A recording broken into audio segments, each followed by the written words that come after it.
बिस्मिल्लाहिर्रहमानिर्रहीम। अज़ीज़ तलबा, आज हस्बे वादा मैंने आपसे वादा किया था पिछली एक वीडियो में कि मैं जल्द ही एमए इंग्लिश और एमए उर्दू की लेक्चर्स और क्लासेस के साथ आपकी खिदमत में हाज़िर होऊंगा। तो उस सिलसिले की आज पहली कड़ी है। मैंने अपने एक दो जूनियर से मशवरा किया और मैंने कुछ अपने स्टूडेंट्स से भी पूछा। तो उनके मशवरे के बाद मैंने आज से क्लासिकल पोइट्री के लेक्चर शुरू करते हैं। और क्लासिकल पोइट्री में मैंने सबसे पहले जेफरी चौसर को लिया है। होपफुली ये बुक आप सबके पास होगी। मेरी आपसे ये गुजारिश है कि बातों को ध्यान से सुने और उसके बाद ये चीज़ जहन में रखिएगा कि पेंसिल और कागज़ अपने पास लेके बैठे, कुछ पॉइंट्स जो हैं वो आपसे मिस ना हो जाए। मैं कन्वे करने की कोशिश करूँगा कि इसके क्वेश्चंस कैसे पूछे जाते हैं। बेसिकली आपको एक इसका आइडिया भी दूंगा, इसके क्वेश्चंस कैसे पूछे जाते हैं, बेसिक क्वेश्चंस कौन से हैं, और भी जो मज़ीद बरा यानी कि कुछ लोगों ने अभी कम्पिटिटिव एग्ज़ाम हुए हैं रिसेंटली पीपीएससी के, तो वहाँ पे इंटरव्यू में भी इंटरव्यूअर्स कुछ चीज़ें पूछते हैं, वो मैं आपके साथ डिस्कस करूँगा। सबसे पहले जी आपसे मेरी ये गुजारिश है कि अब पेंसिल और कलम पास लेके बैठे हैं। अगर आप वीडियो को दोबारा देख सकते हैं तो दोबारा भी देखते रहिए, अगर आपने पेंसिल कलम नहीं रखने। चलें जी, लेट्स टेक स्टार्ट। चौसर का सबसे जो बड़ा वर्क है प्रोलॉग टू कैंटरबरी टेल्स। इसमें बेसिकली जो क्वेश्चन पूछे जाते हैं, 4 क्वेश्चंस हैं। इसके बेसिक क्वेश्चंस 4 हैं और उन 4 क्वेश्चंस को घुमा के पूछ लेते हैं यूनिवर्सिटीज़ वाले। पहला जो क्वेश्चन है इसका आता है, वो ये आता है कि how can we call Geoffrey Chaucer father of English poetry. उसके बाद इसी क्वेश्चन को घुमा के इस तरह से पूछते हैं, what are the contributions of Chaucer in English poetry. आज हम इस क्वेश्चन पे ही बात करते हैं। बात यह है जी कि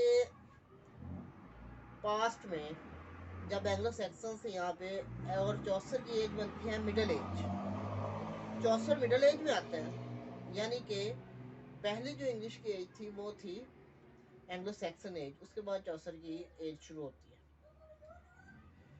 उसमें how can we call Chaucer father of English poetry.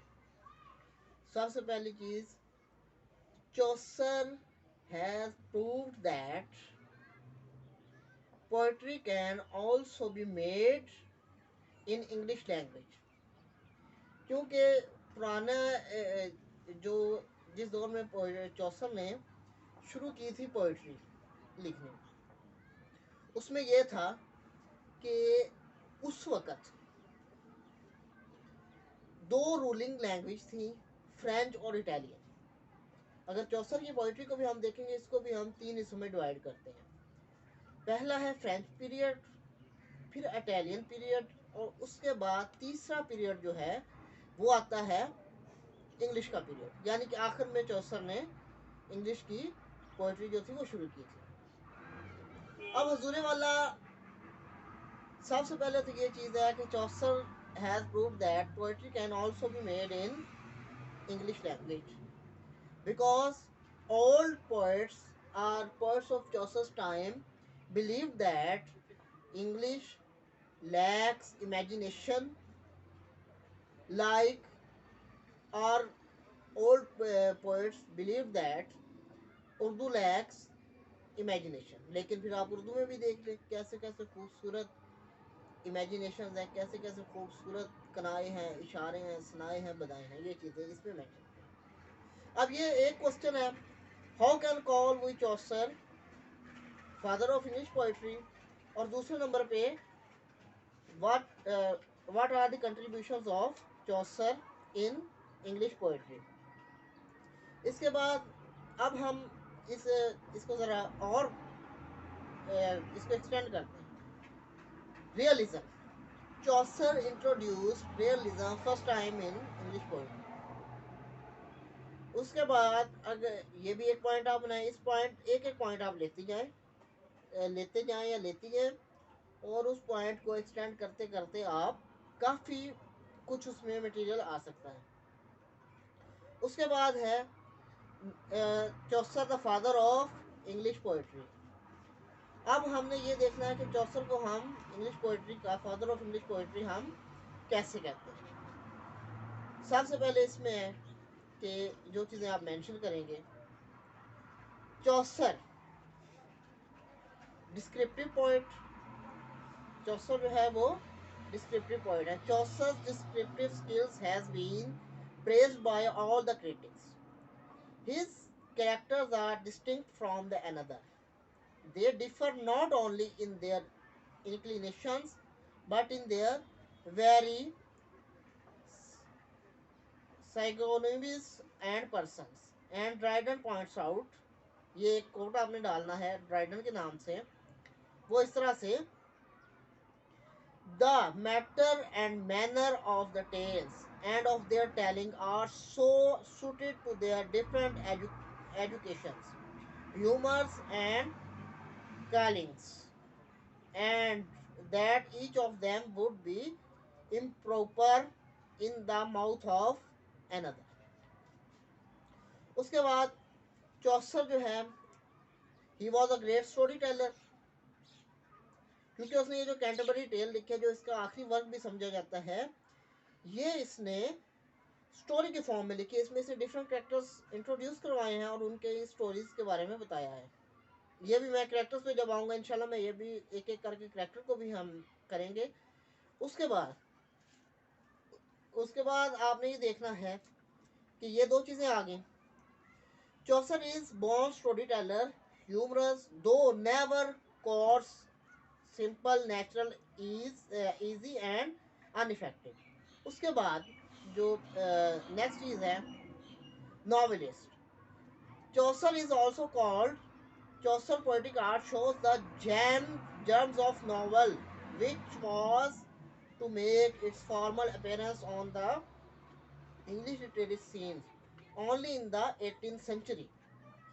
यानी कि चौसर ने ये जो 18th सेंचुरी में हमारा नावल लिखना शुरू हुआ है, ये आप उससे पहले ये चीज़ मेंशन करेंगे और ये लिखेंगे, in the Canterbury Tales says John Speirs, Chaucer preoccupations are those of great novelist. He explores the themes of the individualism and relation to the society in which he lives. His characterization is in the manner of the great novelist. जैसा वो अपने characters को paint करता है, वो जो है वो सारी ग्रेट नॉवेलिस्ट की खसूसियात भी इसमें पाई जाती थी। उसके बाद कैंटरबरी टेल जो है वो सिर्फ पोएम नहीं है। The Canterbury Tale is more than a ordinary collection of stories by virtue of the dramatic aspects of poetry involved in it. The groups of pilgrims are not merely described in the static terms by Chaucer, they are made to act their parts on this mundane stage. MUNDANE mundane stage, mundane worldly, यानी कि दुनियावी stage पे दुनिया में हमें अपने इर्द गिर्द भी इस किस्म के कैरेक्टर्स मिल जाते हैं। और उसके बाद चौसर का जो बुनियादी चीज़ है चौसर की, उसका सबसे पहले जो आपने पॉइंट्स, ये पाँच छः पॉइंट्स मैं आपको बताऊंगा। इनका थोड़ा थोड़ा मटेरियल भी मैंने आपको दे दिया है। इसको आप जैसे एक्सप्लेन करते जाएंगे तो आपके जो है वो क्या उसे कहते हैं, आपका क्वेश्चन जो है काफ़ी फैल जाएगा। इसलिए मैं आपको थोड़े थोड़े से एलिमेंट्स बताता हूँ जो आप मेंशन करेंगे कि एक क्वेश्चन दो तरह से पूछा जाता है।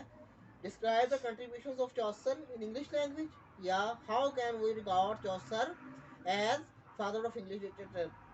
इसमें यह है कि डिफरेंट तरह से पूछा जा सकता है क्वेश्चन। वो मतलब आपने क्रक्स देखना है, क्रक्स आपका क्वेश्चन का क्रक्स क्या है, ये चीज़ आपने देखनी है, ये चीज़ आपने मेंशन करनी है, ये चीज़ आपने देखनी है, क्रक्स निकालना है।